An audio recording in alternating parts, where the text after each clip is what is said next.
Hi అండి. Good evening. ఈరోజు వచ్చేసి మనము ఈపీఎఫ్ఓ గురించి అయితే తెలిసేసుకుందాము. సో నేను ఈరోజు మీ అందరికీ చూపిస్తాను ఈజీగా మనం పీఎఫ్ని ఎలా తీసుకోవాలో, అడ్వాన్స్ ఎలా తీసుకోవాలో దాని గురించి అయితే మీకు వీడియో చేస్తున్నాను అనమాట. సో ఫస్ట్ మనమైతే ఇది ఇలా ఉంటుంది అనమాట ఇంటర్ఫేస్.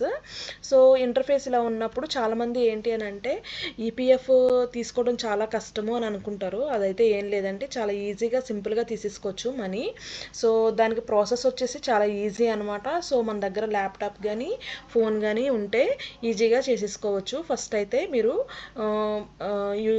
గూగుల్లోకి వెళ్ళి ఈపీఎఫ్ అని కొట్టగానే ఇలా వస్తుంది కదా ఇంటర్ఫేస్ వచ్చినప్పుడు ఇక్కడ మీకు ఏం కనిపిస్తుంది, సర్వీసెస్ అని కనిపిస్తుంది కదా. ఈ సర్వీస్లోకి వెళ్ళాలి. ఇక్కడ ఓపెన్ చేయాలన్నమాట ఫర్ ఎంప్లాయీ అని ఓపెన్ చేయగానే మీకు ఇక్కడ ఇలా వస్తుంది చూడండి. ఇక్కడ చూడండి యూఎన్ మెంబర్ యూఎన్ అని ఉంది కదా, దాన్ని క్లిక్ చేయాలన్నమాట. క్లిక్ చేసిన వెంటనే ఇక్కడ మీకు యూఏఎన్ నెంబర్ ఇవ్వాలి.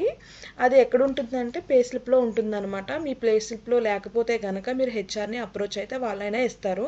ఒకవేళ మీకు పీఎఫ్ కట్ అవుతుంది అని అంటే ఖచ్చితంగా మీరు దానికి పాస్వర్డ్ ఇవన్నీ క్రియేట్ చేసుకోవాలి. అది వేరే వీడియోలో నేను ఆల్రెడీ అప్లోడ్ చేశాను, దాంట్లోకి వెళ్ళి చూసుకోండి ఇది ఎలా క్రియేట్ చేసుకోవాలి ఏంటి అన్నది. ఇక్కడైతే మీరు యూఏఎన్ పాస్వర్డ్ ఇక్కడ ఇది ఇచ్చేస్తే కనుక మీరు లాగిన్ అయిపోవచ్చు.